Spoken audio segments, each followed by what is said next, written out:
Les fans de Royal ont partagé leur joie après la suppression d'une émission télévisée se moquant du prince Harry, de Meghan Markle et du reste de la société, y compris le prince George. Les patrons de HBO Télévision ont pris la décision de débrancher le dessin animé controversé intitulé Le Prince, qui avait déjà été critiqué pour avoir donné un regard satirique sur la vie du fils aîné du duc et de la duchesse de Cambridge, George. Rédacteur en chef du journal du Daily Mail et fervent critique des Sussex, Richard Eden a balayé Harry en réagissant aux nouvelles sur Twitter. Le journaliste a tweeté « Quelque chose dont le prince Harry pourrait discuter avec son voisin de Montecito, Orlando Bloom. #royal.m. Eden fait référence à l'acteur alors que la star de Pirates des Caraïbes a exprimé le duc de Sussex dans l'émission.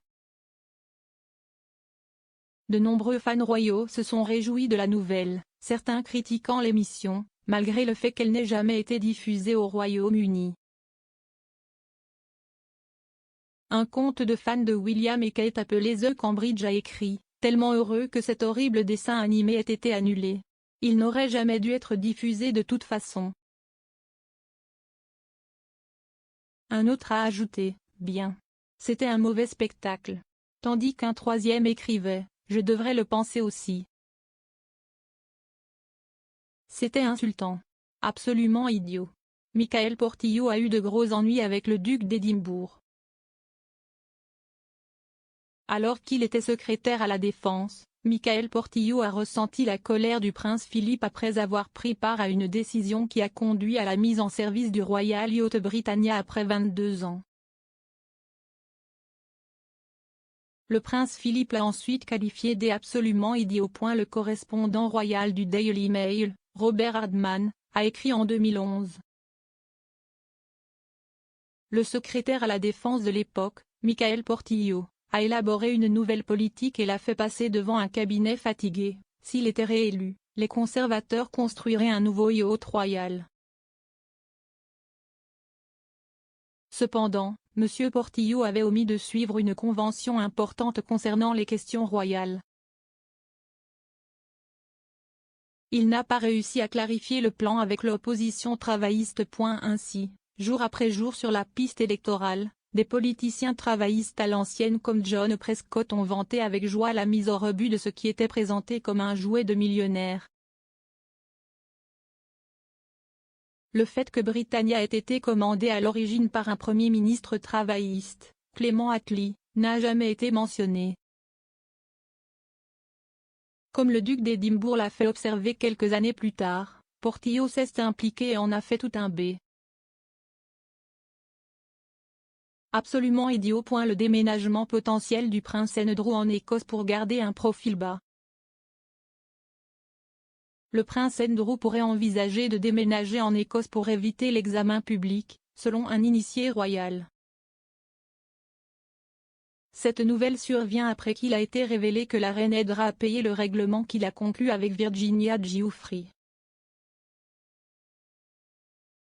On pense que la famille royale voulait que la question soit traitée avant les célébrations du jubilé de platine de la reine cet été.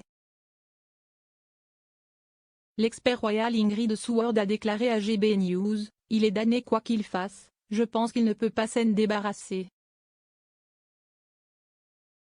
Il n'a pas été en mesure de prouver son innocence et sa culpabilité n'a pas été prouvée, et si est ainsi que cela restera. Pour le moment, il ne peut rien faire, il ne peut certainement pas se réinventer tout de suite. Il pourrait aller vivre en Écosse pendant 1 an, mais je ne pense pas qu'il puisse encore se réinventer. Je ne pouvais pas donner de huée. Camilla n'a jamais voulu le titre de reine consort. Selon le correspondant royal du Daily Beast, Tom Sykes, la duchesse de Cornouailles ne s'est jamais demandé si elle était devenue reine ou non. Dans un discours prononcé à l'occasion de son jubilé de platine, la reine a déclaré que c'était son souhait sincère que Camilla prenne le titre de reine consort lorsque le prince Charles deviendra roi. Mais Sykes a dit à Us Weekly que c'était Charles qui voulait vraiment qu'elle ait le titre. Il a déclaré: Charles a toujours voulu que Camilla soit reine. Elle, je suis informé de manière fiable, ne pouvait pas donner de huée qu'elle soit reine ou non. Mais Charles a en quelque sorte vu cela comme une insulte contre l'officier de la couronne. Camilla s'est dite très honorée et très touchée d'avoir reçu la bénédiction de la reine. Virginia Giuffre pourrait publier un livre sur le scandale du prince Andrew. La biographe royale Andrea Levin a révélé que Virginia Giuffre pourrait être libre de publier un livre sur ses expériences avec le prince Andrew dans le cadre du règlement. Mardi, il a été annoncé qu'un règlement à l'amiable avait été conclu dans l'affaire civile d'agression sexuelle déposée par Madame Giuffre contre le duc d'York. Les avocats de Madame Giuffre ont déclaré au Sun qu'elle n'avait pas signé de NDA, accord de non-divulgation, lorsqu'elle a accepté le règlement. Madame Levin a déclaré à Sky News: Virginia peut écrire un livre. Elle peut faire autant de réunions publicitaires qu'elle veut, mais elle ne peut rien dire avant le jubilé. De toute évidence, c'était quelque chose qu'il aurait pu mettre dans l'accord et il ne l'a pas fait. Cela implique qu'il y a beaucoup de choses qu'elle veut dire qu'Andrew ne voudra pas entendre. Et il ne peut pas l'attaquer alors. Il l'a attaqué par l'intermédiaire de son avocat, mais je ne pense pas qu'il pourra l'attaquer quand elle sera autorisée à dire tout ce qu'elle veut plus tard cette année. Emily Thornberry dénonce le prince Andrew pour avoir porté atteinte à l'honneur de la reine. Mercredi soir, la députée travailliste Emily Thornberry s'est entretenue avec Robert Peston de l'affaire civile d'agression sexuelle du prince Andrew, qui a été révélée mardi avoir été réglée à l'amiable. Elle a déclaré: Je pense qu'il a fait beaucoup de tort à la monarchie, sans aucun doute. Je plains la reine. Si est une femme très âgée et devoir faire face à cela et à la mort de son mari cette année doit être tellement traumatisant. Je suis plus préoccupée par l'impact familial direct que cela aura. Mardi, il a été annoncé que le prince Andrew avait réglé l'affaire déposée contre lui par Virginia Giuffre pour une somme non divulguée. Elle l'avait accusé de l'avoir agressé sexuellement à 3 reprises lorsqu'elle avait 17 ans. Il a toujours nié les allégations. Certaines personnes de la maison royale pensent que le prince Andrew est innocent. Le prince Andrew fait face à des appels pour renoncer à son titre de duc d'York à la suite de l'affaire civile déposée contre lui par Virginia Giuffre, qui a été réglée à l'amiable cette semaine. Elle a accusé le prince de l'avoir agressé sexuellement lorsqu'elle avait 17 ans. Cependant, il y aurait un certain nombre de personnes dans la maison royale qui croient le prince Andrew, qui a toujours nié les allégations portées contre lui. Il a reçu beaucoup de soutien de son ex-femme Sarah Ferguson, qui a déclaré qu'elle soutenait le prince à 100%. Un initié a déclaré: Il y a un certain nombre de personnes dans la maison royale qui sont totalement convaincues qu'il est innocent. Mais la clameur pour le cuir chevelu d'Andrew signifiait qu'une décision rapide et brutale devait être prise. Meilleur pour la monarchie si William King pas Charles, affirmation à la bombe. Le prince Charles devrait abandonner le trône pour son fils William car ce serait dans l'intérêt à long terme de la monarchie, selon un commentateur royal. Le chroniqueur et commentateur royal du Daily Mail, Richard Eden, a fait cette déclaration explosive sur son compte Twitter alors que la police métropolitaine enquêtait sur des allégations d'argent contre des honneurs à l'association caritative du prince Charles. Mercredi, la force a déclaré avoir ouvert une enquête sur les allégations contenues dans les médias selon lesquelles des honneurs auraient été offerts à un ressortissant saoudien en échange de dons à l'une des œuvres de bienfaisance du prince Charles.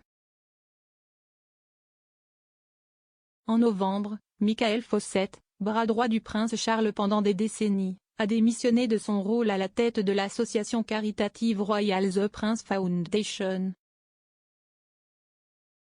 Cependant, le prince Charles n'avait aucune connaissance de la prétendue offre d'honneur ou de citoyenneté britannique sur la base d'un don à ses œuvres de bienfaisance, selon un porte-parole de l'héritier du trône. Au milieu de la nouvelle, Richard Eden a tweeté à propos de l'interview de la princesse Diana avec Martin Bashir, où le défunt royal a suggéré que le prince William deviendrait éventuellement roi au lieu du prince Charles. Richard a dit dans un tweet, « Je me demande si sa prédiction finira par être correcte ?» À quoi un observateur royal a dit, « Mauvaise forme, Richard, suggérez-vous que la vie du prince Charles sera écourtée? Ou le souhaitez ?» M. Eden a répondu, « Non, bien sûr que non. Je suggère que le prince Charles pourrait abdiquer en faveur de William. En tant que royaliste, je pense que ce serait dans le meilleur intérêt à long terme de la monarchie. » Les fans royaux rendent hommage au prince Philippe lors du dernier engagement de Queen. La reine a semblé rendre hommage à son défunt mari, le prince Philippe, lors de son premier engagement en personne depuis que le prince Andrew est parvenu à un règlement de principe dans sa poursuite civile en cours. Mercredi, le monarque a rencontré le nouveau secrétaire au service de défense, le général de division Eldon Miller, et son prédécesseur, le contre-amiral James McLeod. Une image de la réunion a été partagée sur la page Twitter de la famille royale et a montré que la reine rencontrait le secrétaire des services de défense entrant et sortant. En un clin d'œil, Sa Majesté, 95 ans, se tient devant un bureau plein d'ornements, une photo encadrée et une plante. Un fan royal a remarqué qu'il semblait y avoir un portrait de famille qui était assis sur la table en arrière-plan derrière le monarque. Le fan royal a déclaré que cela semblait être une photo d'elle et de Philippe, avec leurs arrière-petits-enfants.